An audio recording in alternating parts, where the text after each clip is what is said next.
waombolezaji wote tuliokusanyika mahali hapa kwa ajili ya maombolezo ya ndugu yetu ambaye ametutoka katika maisha haya. Mungu pekee awe faraja yetu na akawe nguvu yetu. Poleni sana. Basi tuianze ibada hii ya mazishi katika jina la Mungu Baba na la Mwana na la Roho Mtakatifu. Amen. Kuomboleza kwa Wakristo ni tofauti na njia ya mataifa.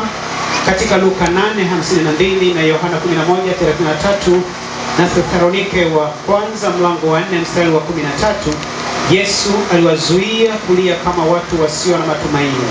Kuomboleza kwa Kikristo ni kujengana kwa njia ya nyimbo za ushindi wa mauti na zenye matumaini.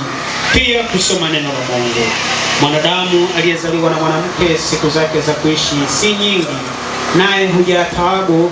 Yeye huchanua kama vile ua, kisha ukatwa, hukimbia kama kivuli, wala hakai kamwe. Hapa hatuna mji udumuo, bali tutautafuta ule ujao. Kwa maana hatukuja na kitu duniani, tena hatuwezi kutoka na kitu. Bwana alitoa na Bwana ametwaa, jina la Bwana na lihimidiwe. Wapendwa katika Bwana, tumekusanyika hapa katika huzuni kwa kuwa huyu ndugu yetu Reida Kyando ametwaliwa kutoka katika maisha haya. Basi tujinyenyekeze mbele ya Mungu mwenye enzi yote na kutafakari juu ya mauti na asili ya mauti, tukiomba hivi: wewe Bwana umekuwa makao yetu kizazi baada ya kizazi, kabla haijazaliwa milima waumbia dunia, na tangu milele na milele ndiwe Mungu. Wamrudisha mwanadamu siku usemapo, rudi enyi wanadamu, maana miaka 1000 machoni pako ni kama siku ya jana ikisha kupita, na kama kesha la usiku. Waugarikisha huwa kama usingizi, asubuhi huwa kama jioni, asubuhi yachipuka na kumea, jioni ya katika na kukauka. Maana tumetoweshwa kwa hasira yako, na kwa ghadhabu yako umetufatishwa. Umeyaweka maovu yetu mbele yako, siri zetu katika mwanga wa uso wako.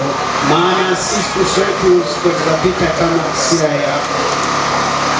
Tumetoweshwa miaka yetu kama kite, siku za miaka yetu ni miaka 70, na ikiwa tuna nguvu miaka 80, na kiburi chake ni taabu na ubatili. Maana chapita upesi, tukatokomea mara. Ni nani ajuaye uweza wa hasira yako na ghadhabu yako kama ipasavyo kichwa chako? Basi tujulishe kuzihesabu siku zetu, tujipatie moyo wa hekima. Bwana uturehemu.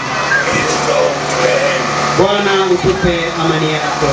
Amen. Mshahara wa dhambi ni mauti, bali karama ya Mungu ni uzima wa milele katika Yesu Kristo Bwana wetu.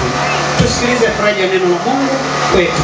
Mtume Paulo anasema, lakini ndugu, hatutaki mzijue habari zao waliolala mauti, msije mkahuzunika kama wengine wasio na matumaini. Maana ikiwa tuamini ya kwamba Yesu alikufa akafufuka, vivyo hivyo na hao waliolala katika Yesu Mungu atawaleta pamoja naye. Kwa kuwa twawaambieni haya kwa neno la Bwana, kwamba sisi tulio hai tutakaosalia hata wakati wa kuja kwake Bwana, hakika hatutawatangulia wao waliokwisha kulala katika mauti. Kwa sababu Bwana mwenyewe atashuka kutoka mbinguni pamoja na mwaliko na sauti ya malaika mkuu na parapanda na Mungu, nao waliokufa katika Kristo watafufuliwa kwanza. Kisha sisi tulio hai tuliosalia tutanyakuliwa pamoja nao katika mawingu, ili tumlaki Bwana hewani, na vivyo tutakuwa pamoja na Bwana milele. Basi tufarijiane kwa maneno hayo. Lakini sasa Kristo amefufuka katika wafu, limbuko lao waliolala. Kwa kuwa kama katika Adamu wote wanakufa, kadhalika na katika Kristo wote watahuishwa. Lakini kila mmoja mahali pake. Limbuko ni Kristo. Baada yake wake Kristo atakapokuja, Hapo ndipo mwisho utakapompa Mungu Baba ufalme wake, atakapobatilisha utawala wote na mamlaka yote na nguvu. Maana sharti amiliki yeye, hata awaweke maadui wake wote chini ya miguu yake. Adui wa mwisho atakayebatilishwa ni mauti. Na Yesu mshindi wa mauti asema, Amin, amini nawaambia, yeye alisikia neno langu na kumwamini yeye aliyenipeleka yuna uzima wa milele, wala haingii hukumuni, bali amekwisha kutoka mautini kuingia uzimani. Amini, amini nawaambia, saa inakuja na saa ipo, wafu watakapoisikia sauti ya Mwana wa Mungu, na wale waisikiao watakuwa hai. Maana kama vile Baba alivyo na uzima nafsini mwake, vivyo hivyo alimpa na Mwana kuwa na uzima nafsini mwake. Naye akampa amri ya kufanya hukumu, kwa sababu ni mwana wa Adamu. Msistajabie maneno haya, kwa maana saa yaja ambayo wote walio makaburini wataisikia sauti yake, nao watatoka, wale waliofanya mema kwa ufufuo wa uzima, na wale waliotenda mabaya kwa ufufuo wa hukumu. Na tena Kristo katika utukufu wake husema, siogope, mimi ni wa kwanza na wa mwisho na aliye hai.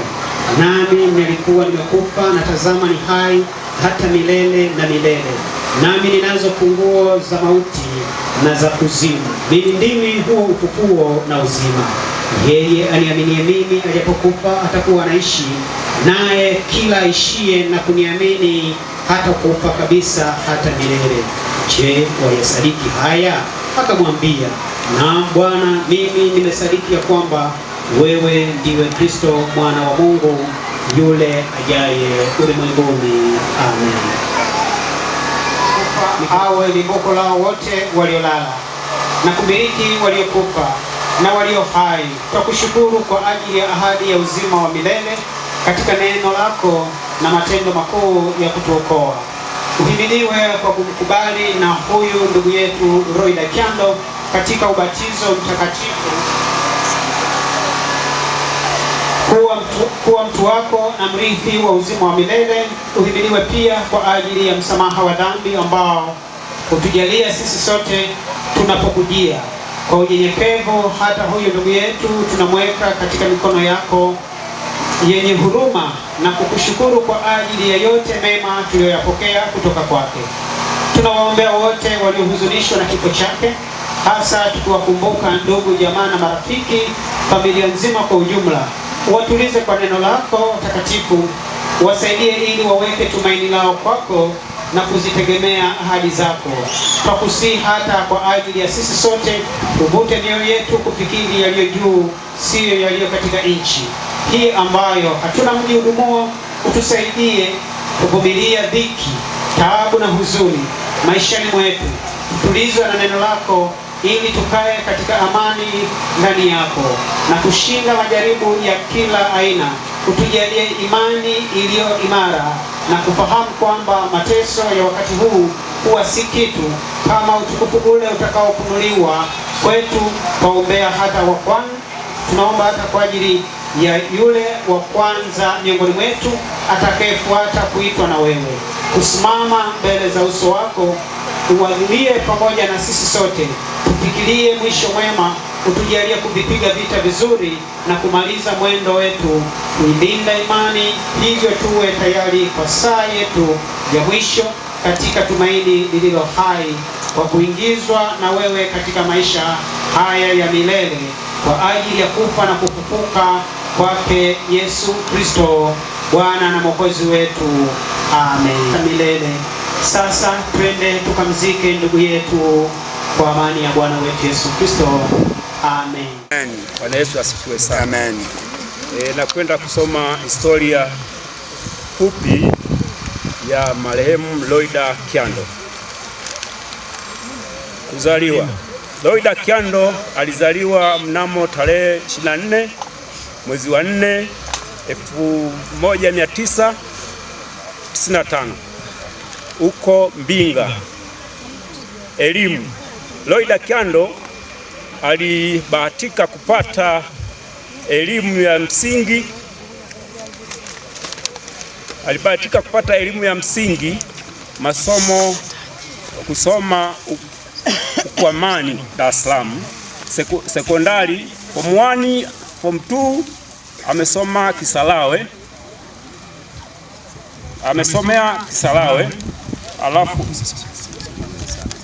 Alafu form 3, form 4 amesoma Ndiuda Sekondari. Pia marehemu Loida Kyando alijiendeleza katika masomo ya kompyuta na utengenezaji wa keki. Ugonjwa. Loida Kyando ameanza kuumwa mwezi wa 8 mwaka 2005. Aliendelea kuugua huku jitihada za kumtibu zikiendelea mpaka siku ya tarehe 6 ya jana, tarehe 6 mwezi wa 6 2006, saa 7 usiku umauti ulimpata. Shukrani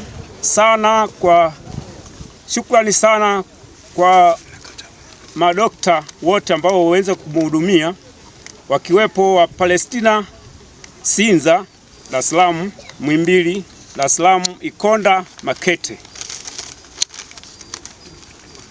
kwa jitihada zote ambazo za kumwokoa ndugu yetu, kuokoa uhai wa ndugu yetu na binti yetu Loida Kyando mpaka mauti ikamfikia.